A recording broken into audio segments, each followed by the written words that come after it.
మా వాళ్ళ తిరిగేస్తూ ఉంటాను, చేసేస్తూ ఉంటాను. ఎవరిని పట్టించుకొని ఎవరిని రమ్మను నా వెనకాల.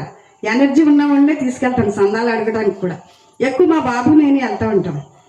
5 పుస్తకాలు పూర్తి చేయాలంటే అలా చేసేయాలంటే. అలాగా మన జీవితంలో మన సంసారానికే పెడతాం ఇవన్నీ. దీనికి ఆధ్యాత్మికతకి ఎవరు పెట్టరు. ఇదేదో పెద్ద పని అన్నట్టు వదిలేస్తూ ఉంటారు. తర్వాత చేయించలే, మళ్ళీ జన్మ తీసుకో నీ కర్మ అని పత్రిజీ గారు చెప్పారు కదా, అలా జన్మ తీసుకోవచ్చు శ్రద్ధ లేకపోతే. అలాగే మా బాబుని వేసుకుని నేను జత, తన ఎనర్జీ మాస్టర్ నాకన్నా బాగా. అందుకని ఇద్దరం కలిసి వెళ్తా చక్కగా కార్యక్రమాలు చేస్తాం, వచ్చేస్తూ ఉంటాం. 3వ కంటికి తెలియదు, ఎవరికి తెలియదు. మనం చేస్తాం అంటే అహంకారం ఉండకూడదు, మమకారం ఉండకూడదు దేని మీద ఎక్కువ. ఆ 2 ఉంటే కిందే కూర్చుంటాం, ఇంట్లోనే కూర్చుంటాం, కింద కాదు ఇంట్లోనే కూర్చుంటాం. అహంకారం మమకారం 2 రాకుండా చూసుకోవాలండి ఎవరైనా. అలాగే మా బాబుకి ఒకసారి తెల్ల రక్త కణాలు తగ్గినాయి, ఒళ్ళంతా మచ్చలు వచ్చేసినాయి, బాగా డౌన్ అయిపోయినాయి అనమాట అండి. వెంటనే హాస్పిటల్కి తీసుకెళ్ళండి చాలా డౌన్ అయిపోయినాయి. అంటే బాగా డౌన్ అయిపోయిన స్థితిలో కూడా తను మాట్లాడుతున్నాడు, తిరుగుతున్నాడు, ప్రతిదీ తను బండి నడిపేస్తున్నాడు, నన్ను తీసుకెళ్తున్నాడు. హాస్పిటల్కి వచ్చినా వెళ్ళినా అంటే అంత ఎనర్జీ మనకి ధ్యానం వల్ల ఉంటుందని నేను అప్పుడు బాగా తెలుసుకున్నాను. ఆ ధ్యానం వల్లే తను అలా తిరగగలిగాడు, లేకపోతే కోమలోకి వెళ్ళిపోయే స్థితి అంత తక్కువైపోయింది. రాజమండ్రి తీసుకెళ్తే రాజమండ్రి వాళ్ళు లేట్ చేశారండి, వైద్యం కూడా. నైటు చెప్పారు ఎమర్జెన్సీ ఎక్కడికైనా తీసుకెళ్ళిపోండి అని చెప్పారు. ఇప్పుడు దాకా ఏం చేశారండి, ఇప్పుడు తెల్లవారులు, ఇప్పుడు మాకు టైం ఏది, తెల్లవారులు డాక్టర్ అబ్జర్వేషన్లో ఉండాలి. బాబు పరిస్థితి ఒళ్ళంతా ఇంకా మచ్చలు వచ్చే ఎర్రగా దద్దుర్ల కింద వచ్చేస్తున్నాయండి. అలా వస్తే బ్లడ్ బయటకు వచ్చేస్తుందంట. అంత పరిస్థితుల్లో ఎక్కడికైనా తీసుకెళ్ళమంటున్నాడు ఆ డాక్టర్. నేను గట్టిగా మన పిరమిడ్ మాస్టర్లు కదా దేనికి జంకం అడిగాను నేను, నువ్వు డాక్టర్వా, చదివావా, ఏం చదివావయ్యా నువ్వు? ఇప్పుడు నువ్వు డాక్టర్ అయితే తెల్లవాళ్ళు డాక్టర్ అబ్జర్వేషన్ ఉంచేలా చూడు, లేకపోతే మేము బయటకు వెళ్ళవలసి వస్తుంది, కేసు పెట్టవలసి వస్తుంది అన్నాను. అంటే ఆయన ఏం చేశాడు, నాకు జడిసిపోయి ఒక డాక్టర్ని హప్ చెప్పాడు, ఇంకొక హాస్పిటల్కి రాసిచ్చారు. నేను ఏడవలేదు, భయపడలేదు, అసలు ఏడిపే లేదు అసలు. నాకు బాబుకి ఏం అవ్వదనే ఒక కాన్ఫిడెన్స్ నాలో ఉంది, తనకి కూడా ఉంది. ఇద్దరం కూడా చక్కగా వేరే హాస్పిటల్కి వెళ్ళాం. హాస్పిటల్కి వెళ్ళాక మా వారు మా తమ్ముడు వాళ్ళు డాక్టర్తో మాట్లాడుతున్నారు. ఆయనేమో సంతకాలన్నీ పెట్టిండి, ఇక్కడ పరిస్థితి నాకు అయితే మేమేం చెప్పలేము, తెల్లవాళ్ళు ఏమి ఎలా ఉంటుందో చెప్పలేము, మీరు లేటుగా తీసుకొచ్చారు అన్నారు. అయితే నేను బాబు దగ్గర కూర్చుని ఒకటే అన్నాను, నీ శ్వాసను గమనించు, నేను కూడా నీ దగ్గరే ఉంటాను, నువ్వేం భయపడకన్నాను. తను అలాగా కూర్చున్నాడు. వాంతి వెళ్ళిలా ఉందన్నాడు. హాస్పిటల్ బయట అన్నీ జరిగిపోయినాయి. తర్వాత లోనకి తీసుకెళ్ళాను. అది చూడండి, ఒక పిరమిడ్ మాస్టర్ పరిస్థితి. మనం శక్తిగా ఉంటే ఏది ఏం చేయదనే అర్థం మీకు చెప్పవలసి వచ్చింది. ఇప్పుడు చెప్తున్నాను. నేను ఏడుపు లేదు, ఏమీ లేదు. మా బాబు కూడా చాలా ధైర్యంగా ఉన్నాడు. నేను ధైర్యం చెప్తున్నాను, తనకు భయం వేస్తున్నా కొంచెం చెప్తున్నాను. అప్పుడు వాంతులు ఇలా ఉందన్నాడు. వాంతి లేదు, ఏమీ లేదు, నువ్వు శ్వాసను గమనించంటే శ్వాస అందుతులేదు అంటే అప్పుడు విషమ పరిస్థితి అప్పుడే వచ్చేసింది. ఇంకా ఏమవుతుందో పాపం తనకి భయపడుతున్నాడు. నాకైతే కళ్ళంట నీళ్లు రాపోతున్నాయి కానీ ఆపేసుకున్నాను. ఇలా వీపు నివృత, ఇలా శ్వాసను గమనించు అన్నాను. వెంటనే శ్వాస అందటం మొదలుపెట్టింది. తనకి అందటం మొదలుపెట్టి వాంతి తగ్గింది. మరి చూడండి ఎంత ధైర్యం, ఎంత సాహసం ఉండాలి పిరమిడ్ మాస్టర్కి. బాబుని మళ్ళీ తెచ్చుకున్నాను నేను కదా, ఒకసారి క్లాస్ కూడా.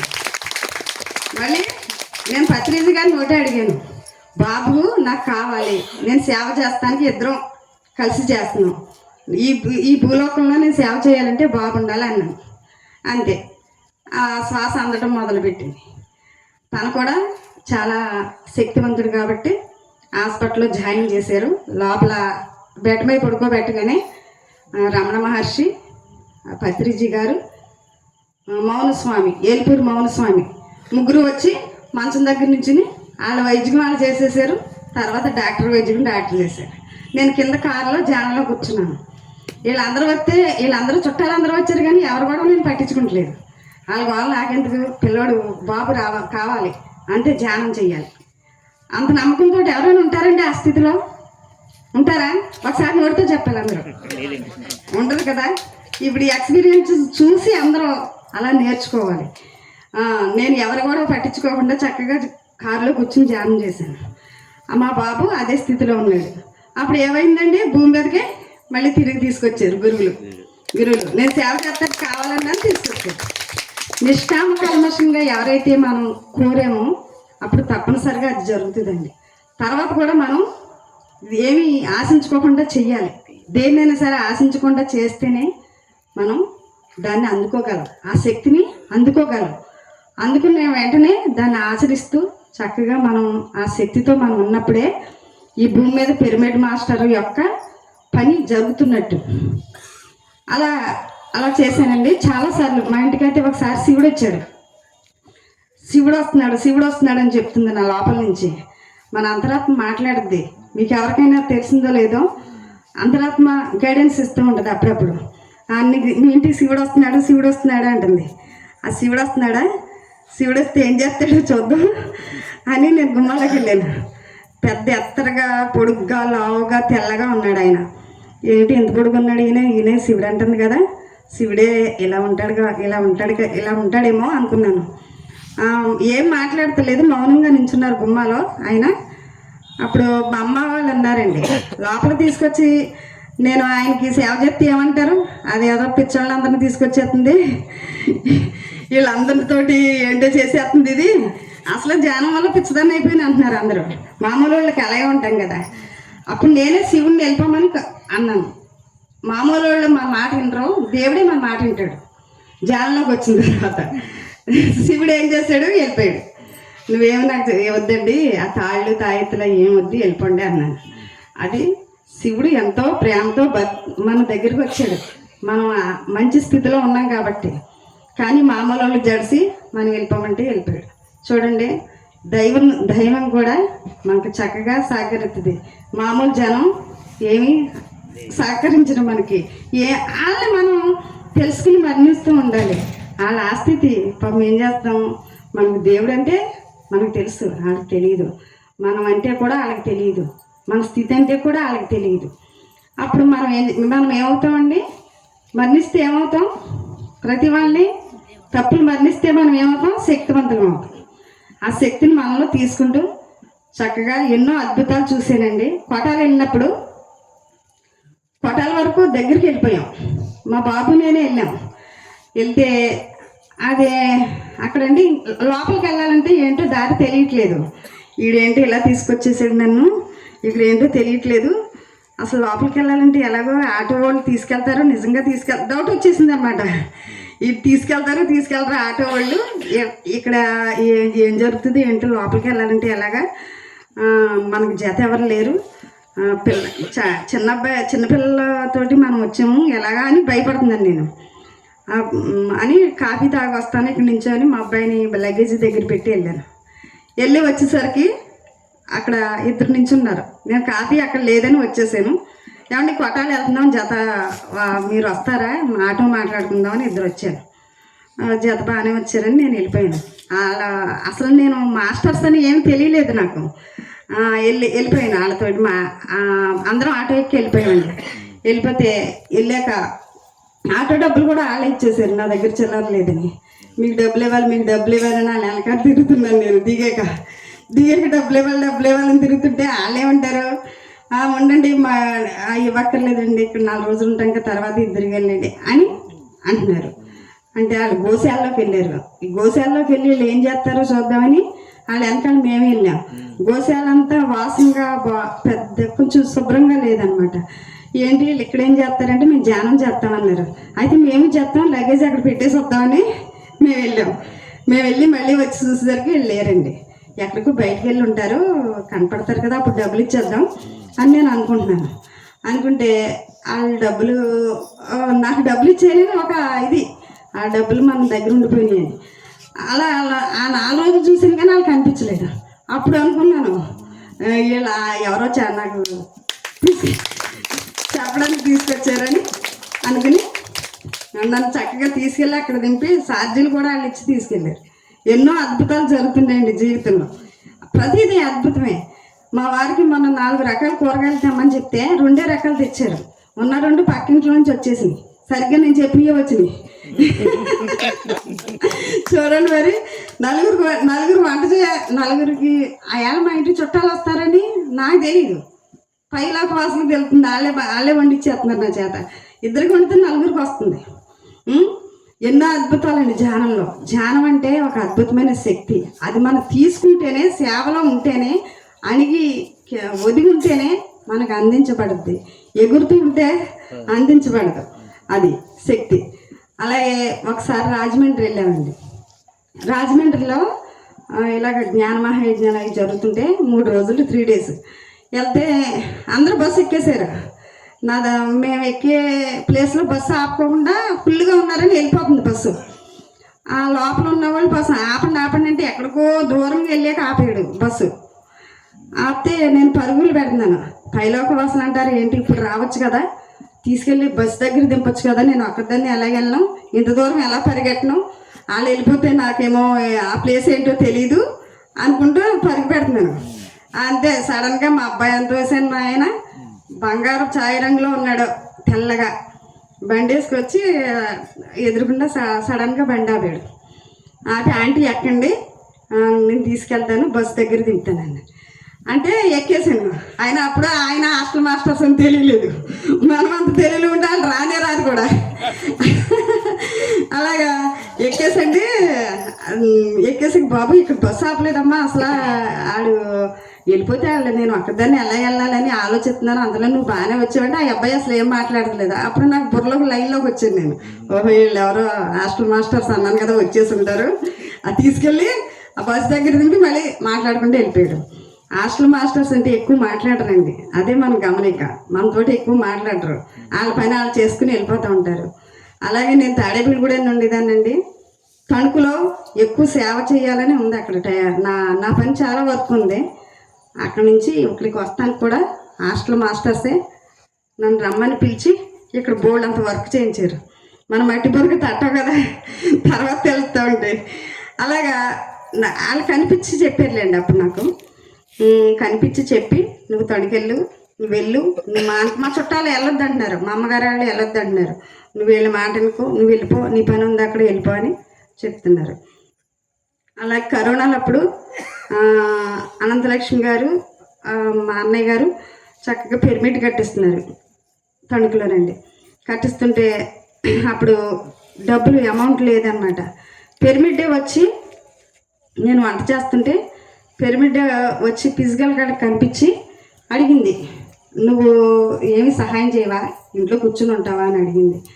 అంటే అప్పుడు ఏంటి నేనేం సహాయం చేయాలి, ఎక్కడికి వెళ్ళాలి ఈ కరోనాలో, బయటికి వెళ్తే మగవాళ్ళు తిడతారు కదండి, నువ్వు బయటికి ఎందుకు వెళ్ళావని. అబ్బే మనం చేత మాత్రం ఆగం, ఇంకా అలా వచ్చిందంటే మనం చేయవలసింది ఉందని. అప్పుడు తణుకు నుంచి అన్నయ్య గారు ఫోన్ చేసి డబ్బులు ఇలా ఏంటని అడిగితే డబ్బులు కొంచెం తక్కువగా ఉన్నాయన్నారు. అంటే అప్పుడు అందుకనే పిరమిడ్ చెప్పింది వచ్చి అని. నేను మా వారికి తెలియకుండా మా బాబు నేను బండి వేసుకుని వెళ్ళి మళ్ళీ ఆయన వచ్చిన టైంకి మళ్ళీ ఇంటికాడ ఉండేవాళ్ళు. మళ్ళీ వెళ్ళి వచ్చిన ప్రయాణం గుర్తు లేకుండా మామూలు చీరలు కట్టుకుని చక్కగా ఉండేవాళ్ళు. అంటే ఎంత బయట ఎన్నైనా చెయ్యొచ్చు అని అప్పుడే తెలిసింది నాకు. అలా చాలా చేశానండి ఇంట్లో తెలియకుండా. మామూలు స్థితిలో ఉన్న వాళ్ళకి తెలియదు, మనం వాళ్ళని బాధ పెట్టకూడదు, ఇటు మన పని ఆపకూడదు. అలా 2 in 1 5 రకాలు 6 రకాలు ఎన్ని రకాలైనా చేయొచ్చు పిరమిడ్ మాస్టర్ అని తెలుసుకున్నానండి. జీవితం సత్యం. అలా ఎంతో ఎన్నో సేవలో అద్భుతమైన శక్తిని తీసుకుని ఎన్నో చేయగలిగాం, ఎన్నో సందాలు పోజేసాం. ప్రతిదీ నాకు అవసరమైంది వచ్చేస్తూ ఉంటుంది, నేను చేసేస్తూ ఉంటాను. దేనికి వెనక అడుగు అంటూ వేస్తే మనకి ఈ సమయంలో వచ్చింది, తర్వాత రావచ్చు రాకపోవచ్చు. అందుకని ఏదైనా అంటులు తోమిన దగ్గర నుంచి తణుకు పిరమిడ్లో అంటులు మేము కూడా తోమేసేవాళ్ళం. రోజుకి 500 అవుతుంది కదండి, ఆ కూలీల కాళ్ళకి 500 600 అవి మిగిలితే సేవ్ అవుతాయి. అలా ఎవరేమనుకున్నా మనకు పర్వాలేదు, మనం సేవ చేసేస్తున్నాం, అంత అయిపోయింది. అలా మనం జోళ్ళు తీసిన కానించి కుర్చీలు తీసిన ఎన్నైనా సేవ చేయొచ్చు. సేవలో ఒక అద్భుతమైన శక్తి మనకి యాడ్ అవుతూ ఉంటుంది. మనం అంతా కూడా శరీరం ఎంత ఓపుకుందో అంతా చెయ్యాలి, ఎంత పని చేయగలమో అంతా చేయాలి. దీన్ని సుఖపెడితే ఇంకేమీ లేదు. శరీరాన్ని మనకు భగవంతుడు ఎందుకు ఇచ్చాడు? మనం చక్కగా చేయడానికే. ఇంట్లో పని కన్నా ఎక్కువ బాధ్యతగా ఎవరైతే చేశారో అలా చక్కగా పిరమిడ్ మాస్టర్గా మిగిలిపోవాలి ఈ భూమి మీద. మనం ఎందుకు వచ్చామో అది చేసుకుంటూ ఉండాలి. ప్రతిదీ అనుభవమే, బోల్డ్ అని అనుభవాలండి. ఎన్నెన్నో అనుభవాలతోటి ఈ జీవితంలో ఉంటున్నామంటే ఎంతో ఆనందం, ఎంతో సంతోషం. మనలాగా ఎవరైనా ఉంటారండి సంతోషంగా? ఎవరు ఉండరు. మనలా సంతోషంగా ఉండాలంటే ఇప్పుడు చూడండి, అందరూ బాధ, భయం, దుఃఖం అది ఉన్నవాడు మనలో కూడా ఉన్నారంటే ధ్యానం చేయనట్టే లెక్క. బాధ, భయం, దుఃఖం ఇవన్నీ ఉన్నాయంటే మేమైతే ఏమి ఉన్నా పట్టించుకోము. గడప దాటాక మర్చిపోతాం. అందరికీ ఉంటాయి, గడప దాటాక మర్చిపోతాం. గడప దాటాక మర్చిపోయి చక్కగా మన పని మనం చేసుకుంటే ఏది గుర్తుండదు. ఇవన్నీ మర్చిపోయి చక్కగా బయట తిరిగి శక్తి తీసుకుంటాం. మళ్ళీ ఏం చెయ్యాలో ఆ ధ్యానం ద్వారా తెలుసుకుంటాం, మళ్ళీ చేసేయటం.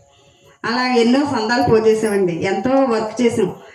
నేను చేసానని కాదు భావన, ఇక్కడ మీ అందరికీ తెలియడానికి చెప్తున్నాను. ఎంతో వర్క్ మనకి చేయగల శక్తి ఉంది. ఆ శక్తిని మనం ఉపయోగించినప్పుడే ఈ జీవితానికి అర్థం, పరమార్థం. పెద్దవాళ్ళు కాదు, తిరిగే వయసు ఉన్న వాళ్ళు కూడా తిరగట్లేదు. ధ్యానం చేస్తున్నాం కదని ఇంట్లో కూర్చుంటున్నారు. అది చాలా రాంగ్ అండి. ప్రతి ఒక్కళ్ళు తిరగాలి. తిరిగినప్పుడే ఆ శక్తి అందివ్వబడుద్ది. ఏదైనా మనం తీసుకుంటున్న కొద్దీ వస్తూ ఉంటుంది. నమ్మకంతో మనం చేస్తూ ఉంటే అది వస్తూ ఉంటుంది. నేను అనుకుంటాను, ఇవాళ ఎవరైనా పిలిస్తే వాళ్ళు ధ్యానం క్లాస్ చెప్పడానికి అనుకుంటాను. రేపు ఎల్లుండి ఎవరొకరు పిలుస్తారు, అలా వెళ్ళిపోతూ ఉంటాను. అంతే. అది అయిపోయిందా లేదా, కోరిక తీరిపోయిందా లేదా, మళ్ళీ పేపర్లు పంచిపెట్టాలనుకుంటాను. అంతే, పేపర్లు పంచిపెడతానికి వెళ్ళిపోతాను. సంత మార్కెట్లోకి వెళ్ళిపోతాను, bus stand, railway station, government hospital, ఈ ప్లేస్లో జనం బాగుంటారు. అందరికీ ఇచ్చేయచ్చు. శాకాహారం తినండి. ఇప్పుడైతే చక్కగా పిఎంసి చూడండి అని చెప్తున్నాను.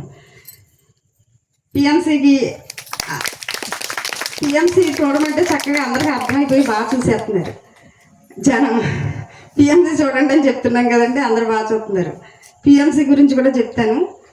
పిఎంసిలోకి డబ్బులు కట్టాలని నాకు ఎంతో కోరికగా ఉండేది. 50,000 కడదాం, మినిమం 54,000 కదండి, తక్కువ.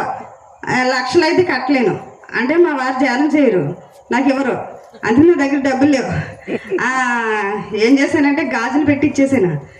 తిట్లు ఉంటాయి, గాజులు తర్వాత అయ్యే వస్తాయి, రెండు ఉంటాయి. అయ్యేం బయలులేదు. ముందు పిఎంసీకి ఇచ్చానా లేదా అది అయిపోవాలి. నన్ను చూసి 5-6 ఇచ్చారు. మెల్లో నల్లపూసలు అన్నీ పెట్టి నెక్లెస్లు పెట్టేసి ఇచ్చారు. తటపర్తి రాఘరావు గారు తణి పిరమిడ్లో నన్ను చెప్పమన్నారు. అయ్యి బాబాయ్ ప్రాబ్లం అవుతుందేమోనని నేను చెప్పనన్నాను. కాదు చెప్పు, నీకేం బయలుదేరి చెప్పు అన్నారు. చెప్పాను. చెప్తే అప్పుడు 5 లక్షలు 6 లక్షలు వచ్చినాయండి. అలాగే అది మనం చేసింది ఎదుటి వాళ్ళకి తెలియకపోవచ్చు, మన ద్వారా తెలియజేయబడుద్ది కదా. ధ్యానంలో అదే కదండి. తెలిసి వాళ్ళు కట్టారనమాట. అలాగా అది పట్టుదల. నేను ప్రతిదీ ధ్యానానికి పెట్టేస్తూ ఉంటాను. పందిరి మంచం ఉందండి మాది, అందరూ తక్కువ రేటు అడుగుతున్నారు. ఇంక దీనికి ఎక్కువ రేట్ వస్తే 10,000 వశిష్ఠ గౌతమ్కి ఇస్తాను అనుకున్నాను. 10,000 వశిష్ఠ గౌతమ్కి ఇస్తానంటే అది నిజంగా ఎక్కువ రేట్ వచ్చింది. 10,000 ఇచ్చేసాను. చూడండి, 10,000 ఇచ్చేసి. అదండి, మనకి ఏది కావాలంటే అది ధ్యానంలో వస్తుంది.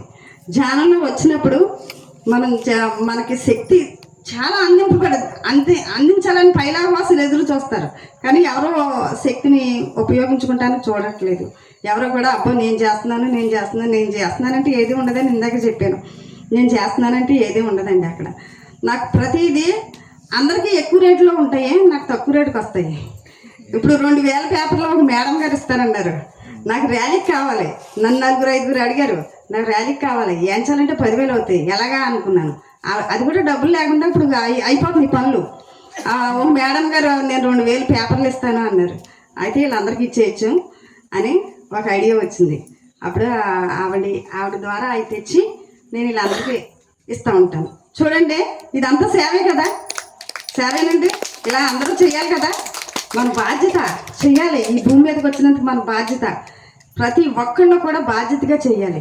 అప్పుడే ఈ పిరమిడ్ మాస్టర్ల యొక్క సత్తా ఏంటో తెలుస్తుంది ఈ భూమి మీద, ఈ జనానికి అందరికీ. మా అమ్మాళ్ళకి మా అమ్మాళ్ళకి మా చుట్టాలకి ఎవరికి మన పని తెలియదు. ఇలాంటి కాడ చెప్తాం కానీ అలాంటి కాడ చెప్పము. అసలు నోరెప్పకూడదు అలాంటి దగ్గర. మన శక్తిని తీసేస్తూ ఉంటారు వాళ్ళు. అలా మన శక్తి ఏంటో మనకే తెలుస్తుంది, మన ధ్యానం వాళ్ళకే చెప్పుకుంటూ ఉంటాం. అలా బయట వాళ్ళకి మాత్రం చెప్పం. అలా అండి నేను చేయగలిగిన కార్యక్రమాలు ఏది ఉన్నాయో, నాకు ఏది చేయాలనిపిస్తుందో అది చేసేస్తాను, అక్కడ నిలబెడతాను అంతే. ఎవరేమన్నా నేను పట్టించుకోను. ఒక చోట ధ్యానం క్లాస్ చెప్పడానికి వెళ్తే ఎక్కడ పెడితే అక్కడ ధ్యానం క్లాస్ చెప్పకూడదండి, మానేయండి అన్నారు. నేను మానని వాళ్ళ దగ్గర సరేలేండి అని వచ్చేసి చక్కగా 30 రోజులు నెల చెప్పానండి. నేను చెప్పించాను. చెప్తే వాళ్ళు చక్కగా తణుకు పిరమిడ్కి వెళ్తున్నారు. వాళ్ళంటే మనం జడవకూడదు కదా. అది వాళ్ళు అన్నారని మనం జడవకూడదు. ప్రతి ఒక్క చోట చెప్పమని పత్రిజీ గారు చెప్పారు, బస్సులో కూడా చెప్పమని చెప్పారు. అప్పుడు ఏళ్ళేంటి మామూలు వ్యక్తి లేదా అంటారు. మనం అసలు అన్నీ ఏం పట్టించుకోకూడదు. మన జీవితంలో ఏం చెయ్యాలో అది చేసి ఇంకా చేయాలని తపన రావాలి అందరిలో. ఇంకా చేయాలని తపన ఎప్పుడైతే వచ్చిందో అప్పుడు అందరం తప్పనిసరిగా చేయగలం. ముందు చిన్న చిన్నవి వస్తాయి, తర్వాత పెద్దవి వస్తాయి కదండి. చిన్నవి అయిపోయాక పెద్దవి చేయడానికి ఇంట్లోంచి మనల్ని తీసుకెళ్ళిపోతూ ఉంటారు. మామూలు మనిషి కావచ్చు, హాస్టల్ మాస్టర్ కావచ్చు, ఎవరు వచ్చినా నేను వెళ్ళిపోతూ ఉంటాను. హాస్టల్ మాస్టర్స్ కూడా చాలాసార్లు నన్ను బయటికి పంపారు.